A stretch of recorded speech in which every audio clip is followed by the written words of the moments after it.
नमस्कार, एक बार फिर से मैं आप सभी के सामने उपस्थित हूँ बेहद महत्वपूर्ण टॉपिक के साथ। आप सभी जानते हैं कि अभी तक बिहार एक ऐसा राज्य है जहाँ पर लिकर को पूरी तरीके से बैन कर दिया गया है, लेकिन फिर भी बिहार के लोग ड्रिंक करते हैं।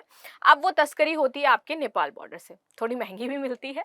तो अगर कोई नेपाल से मुझे देख रहा हो या फिर मुझे बिहार से देख रहा हो तो मुझे अवश्य बताएं कि भाई वहाँ पे क्या लिटरली में ये लिकर बंद हो गया है या अभी चालू है। अब आ जाते हैं कर्नाटक की बारी। कर्नाटक ने अपने राज्य में पूरी तरीके से लिकर, पान मसाला, गुटखा जो होता है और जो सिगरेट्स है इनको बैन कर दिया है कि अब इसका यूज नहीं किया जाएगा। लेकिन कर्नाटक ने एक स्पेसिफिकली जगह पर ये काम किया है। ये पूरे कर्नाटक में उन्होंने नहीं किया है, उन्होंने एक स्पेसिफिक जगह चूज करी है और वहां पर इन सारी चीजों को प्रतिबंधित कर दिया है। इवन इसके लिए उन्होंने टास्क फोर्स तक का गठन कर दिया है कि भाई यदि ऐसा कुछ भी होता है, कोई पाया जाएगा तो उसको कड़े से कड़ा निर्देश और दंड दोनों ही दिए जाएंगे। ठीक है, तो इसी को आज हम डिटेल में एनालिसिस करने वाले हैं, देखने वाले हैं कि ये इनकी जो नई पॉलिसी है वो किस तरह से वर्क करेगी, टास्क फोर्स का गठन किसके लिए किया जा रहा है और कहां पर इसको बैन किया गया है। मेरा नाम है प्राची मिश्रा और संस्कृति आईएएस के इस प्लेटफॉर्म पर आप सभी का स्वागत है। चलिए शुरू कर लेते हैं आज के लेक्चर को और समझते हैं आखिर न्यूज क्या है।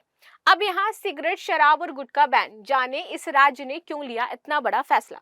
आगे आ जाते हैं। जो कर्नाटक सरकार है इन्होंने एक अहम फैसला लिया है और इसके तहत इन्होंने मैसूर के चामुंडी हिल्स में, तो मैंने बताया था ना एक पर्टिकुलर जगह है विच इज मैसूर का चामुंडी हिल्स, यहाँ पर इन्होंने धूम्रपान, शराब पीने और गुटखा पर पूरी तरीके से प्रतिबंध लगा दिया है। देखिए, किसी भी राज्य की यदि मैं बात करूं तो उसके आप देखोगे राजस्व में लिकर का बहुत बड़ा रोल होता है। ठीक है, अभी बीच में बात करी जा रही थी कि बिहार में जो शराब बंद है, शराबबंदी जो कर दी गई है, उसको वापस से एक तरीके से आप शुरू कर दीजिए ताकि बिहार को जो राजस्व है वो ज्यादा प्राप्त होने लगे, पैसा आने लगे। ठीक है, दिल्ली की यदि बात की जाए तो सबसे ज्यादा ये देखा जाए तो लिकर से ही उनको पैसा मिलता है, लिकर पॉलिसी से। कोरोना में सबसे पहले यदि कोई शॉप्स खोली गई थी तो लिकर की ही खोली गई थी, क्योंकि क्या है अचानक से राजस्व नीचे गिरता जा रहा था। तो ये बात कही जा रही थी।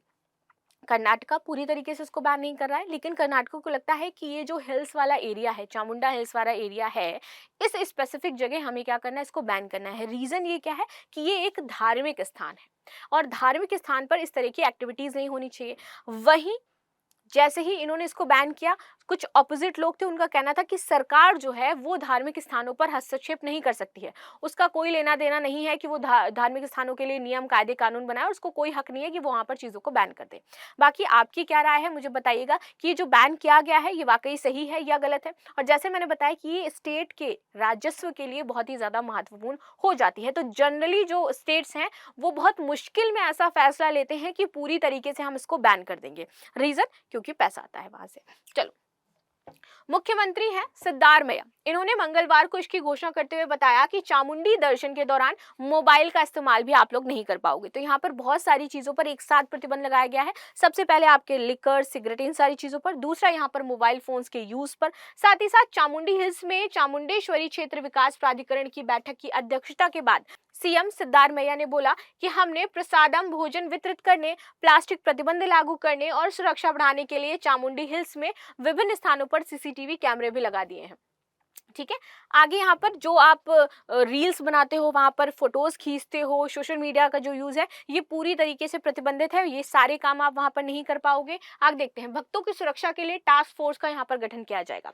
तो इस प्राधिकरण का गठन चामुंडी हिल्स के विकास के देखरेख और भक्तों की सुविधाओं पर ध्यान केंद्रित करने के लिए किया जा रहा है, ताकि इस क्षेत्र में जो अपराध हो रहे हैं, कई बार स्नैचिंग हो जाती है, कोई भक्त घूमने जाता है तो उसका सामान चोरी हो जाता है, तो ये सारी चीजें ना हो, इसलिए हम यहाँ पर टास्क फोर्स का गठन भी कर रहे हैं। यहाँ आने वाले लोगों की सुरक्षा के लिए और उन्हें सहज अनुभव सुरक्षित कराने के लिए टास्क फोर्स का गठन किया जाएगा। तो ये कुछ चेंजमेंट्स किए गए हैं कर्नाटक में। मंदिर के अंदर चामुंडी हिल्स पर फोटोग्राफी प्रतिबंधित रहेगी, मोबाइल फोन प्रतिबंधित रहेंगे। इस दौरान आपको फोन बंद करके रखना पड़ेगा, यदि आपके साथ फोन है पूरी तरीके से ऑफ होना चाहिए। चामुंडी हिल्स को और अधिक आकर्षक बनाना और सभी सुविधाएं प्रदान करना सरकार का लक्ष्य है। हालांकि उन्होंने यह स्पष्ट नहीं किया है कि यहाँ पर कोई ड्रेस कोड भी लागू होगा क्या, तो ऐसा भी कुछ नहीं बताया कर्नाटक सरकार ने कि हम ड्रेस कोड भी लागू कर रहे हैं। ठीक है, किसी भी जाति, धर्म और लिंग के लोग मंदिर में आ सकते हैं, उन पर आने पर यहाँ पर प्रतिबंध नहीं है। आसपास के कुछ अन्य जो मंदिर वहीं पर हैं चामुंडा हिल्स में, उन मंदिरों के निर्माण के लिए 11 करोड़ रुपए की अतिरिक्त धनराशि भी जारी की जा रही है बैठक में, ताकि हम उन क्षेत्रों को विकसित कर सकें। 5 मंदिर इसके तहत आ रहे हैं जिनका जीर्णोद्धार किया जाएगा कर्नाटक सरकार के द्वारा। चामुंडी पहाड़ी और यहाँ के मंदिरों के अलावा आसपास के 24 और मंदिर हैं जिन पर विकास मुख्य मंदिर के साथ होना है। ठीक है, आगे देख लेते हैं। सरकार को धार्मिक मामलों में हस्तक्षेप नहीं करना चाहिए, और यही मैं आपसे बता रही थी कि सरकार ने जैसे वहां पर बैन किया, मोबाइल को प्रतिबंधित कर दिया, चीजों को प्रतिबंधित किया, उनका कहना था ये मंदिर परिसर की जिम्मेदारी है। ये अगर मंदिर परिसर की तरफ से आता है या मंदिर अथॉरिटी जो उसकी तरफ से आता है तो हम इसको मानेंगे। आप जो यहाँ पर कह रहे हो फोन नहीं ले जाना है, आप जो कह रहे हो कि यहाँ पर गुटखा पान मसाला ये सब बैन करना है, ये आपकी जिम्मेदारी। आप मतलब सरकार को धार्मिक चीजों पर इंटरफेयर नहीं करना है, क्योंकि हमारे ये कॉन्स्टिट्यूशन के खिलाफ हो जा रहा है, हमारे फंडामेंटल राइट्स के खिलाफ हो जा रहा है कि आप हमारे धार्मिक स्थानों को रेगुलेट कर रहे हो। चाहिए देखिए, आपके फंडामेंटल राइट्स अलग हैं, और धार्मिक स्थानों पर चीजें और व्यवस्था लागू करवाना किसका कार्य है? सरकार का कार्य है, वो तो वो करवाएगी। तो यहाँ पर व्यवस्था लागू करवाई जा रही है, ठीक है, ना कि किसी के फंडामेंटल राइट्स का हनन किया जा रहा है। ठीक, चलो आगे आ जाते हैं। तो सरकार को धार्मिक मामलों में हस्तक्षेप नहीं करना चाहिए। प्राधिकरण के गठन से मौलिक धार्मिक विश्वास के अधिकार को खतरा यहाँ पर बताया जा रहा है कि हमारा जो मौलिक धार्मिक अधिकार है वो खतरे में है, जो कि ऐसा बिल्कुल भी नहीं है। मतलब आप ड्रिंक कर रहे हो तो ड्रिंक करो, वो सही है। अगर उसको प्रतिबंधित कर दिया गया तो कहा जा रहा है कि ये मेरे मौलिक अधिकार का हनन है। चलो, वे अपने धार्मिक अधिकार किसी को नहीं देते हैं। हम चामुंडेश्वरी पहाड़ी के क्षेत्र के विकास का विरोध नहीं कर रहे हैं। और इन्होंने बोला ये जो आप चामुंडेश्वरी मंदिर की पहाड़ी का विकास कर रहे हो, इस पर हमें कोई आपत्ति नहीं है, आप विकास करो, लेकिन हम सीकेडीए के गठन के खिलाफ हैं। यानी कि ये जो आपकी टास्क फोर्स गठित करी जा रही है, नई टास्क फोर्स आप जो उस हिल्स को रेगुलेट करने के बना रहे हो, ये सही नहीं है, हमारे ऊपर अब प्रेशर डाल रहे हो, ऐसा कहना है। जो हमारी धार्मिक आस्था को ठेस पहुंचाता है, उन्होंने इस बात पर भी खेद व्यक्त किया कि मंदिर के पैसे का इस्तेमाल मंदिरों, खासकर हिंदू मंदिरों के लिए नहीं किया जा रहा है। उनका कहना है कि आप ये जो मंदिर का पैसा है वो मंदिर के लिए यूज ना करके कहीं और यूज कर रहे हो, विच इज नॉट गुड। बाकी आपके इस पर क्या रहा है मुझे अवश्य बताइएगा। और क्या वाकई कर्नाटक को पूरी तरह से बैन लगा देना चाहिए, या फिर किसी भी राज्य सरकार को पूरी तरीके से इस लिकर पर और इन सारी चीजों पर बैन लगा देना चाहिए, या थोड़ा बहुत इनको रेगुलेट करने की आज भी आवश्यकता है?